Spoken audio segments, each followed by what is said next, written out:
Tennant Minerals is a mineral exploration business advancing its highly prospective Barclay Copper and Gold project in the Northern Territory, which already hosts the high-grade copper discovery known as Bluebird. The company recently identified a significant copper-in-ironstone anomaly from a review of historical drilling that shows geological similarities to Bluebird. Joining me to learn more is Tennant Minerals CEO Vincent Algar. Vincent, welcome back to the Stock Network. Great to be back, Lel. Sorry it's taken so long. Yes, I'm thrilled you're here for the latest update. And I was wondering if you can start by explaining the significance of the newly identified Bluebird East Anomaly and its similarity to your Bluebird discovery.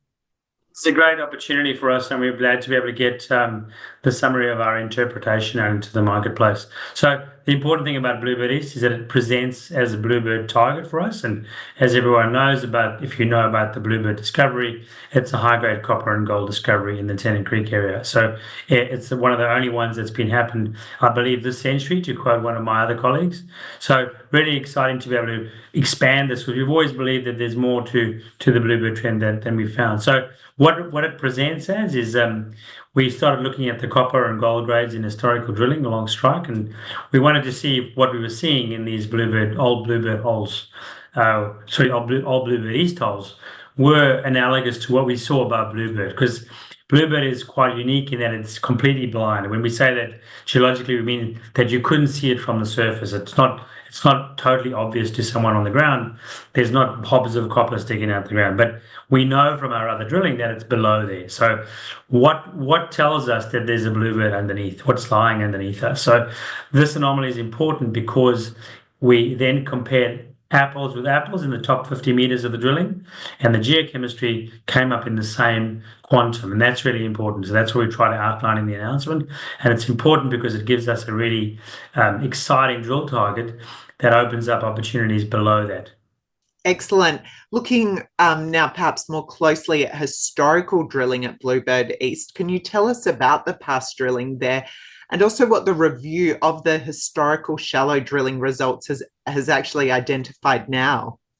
So we started looking at there's no drilling below 50 meters of depth, and that's really important. So what we've done at Bluebird is we went below 50 meters and we started to go down to where the ore body is. So if we look apples for apples, we look in the top 50 meters above Bluebird and we look in the top 50 meters above Bluebird East, the quantum of the copper anomalism in that sort of 1 to 300 ppm level is quite distinct from the rocks to the east and west of it. So it stands out very clearly that it's an anomaly worth chasing. The important thing about that historical drilling is that it's shallow.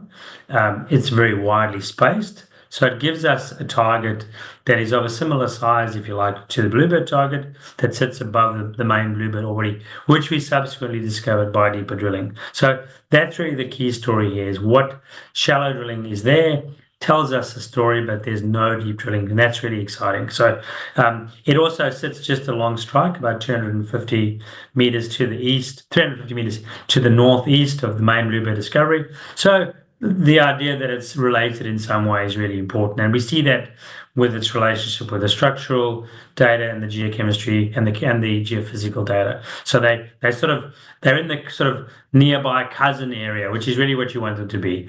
And knowing that we've got this all important information for shareholders is that there's an ore body that's been discovered, a high-grade copper gold ore body at Bluebird. So really what we're looking for is that it's friends, if you like, along strike. Absolutely. So when it comes to your focus for the year ahead, how do these drill results from Bluebird and the identification of the Bluebird East Anomaly influence your exploration focus for the year ahead? So what do we want to do? We want to make sure that we can follow this up, right? We want to make sure we can get in there and get some deeper holes, those below 50-meter holes, below that weathering surface, that oxidation surface, get in there and see if what the anomaly is telling us at surface is indeed similar to Bluebird. And that's super exciting news for shareholders and investors who want to get involved with the copper gold discovery. That's what we're there after all. That allows us to start planning for that. And then start learning what we learned from this, and start looking further afield for other anomalies in the shallow drilling. And then it sets us up to do much more intense shallow drilling along strike. Obviously, we want to follow up the Bluebird drilling itself. We recently completed a round on that. And we've learned a lot from that particular round. But we want to be able to follow that up because Bluebird itself is still there. The holes we drilled previously closed off a few angles for us, but left us a whole bunch of angles still open. And we want to go back and enlarge that ore body because it's really, really a good body of mineralization. Well, it's great to see the progress since we last spoke and look forward to more news ahead for Tennant Minerals. Thank you, Vincent. Thank you.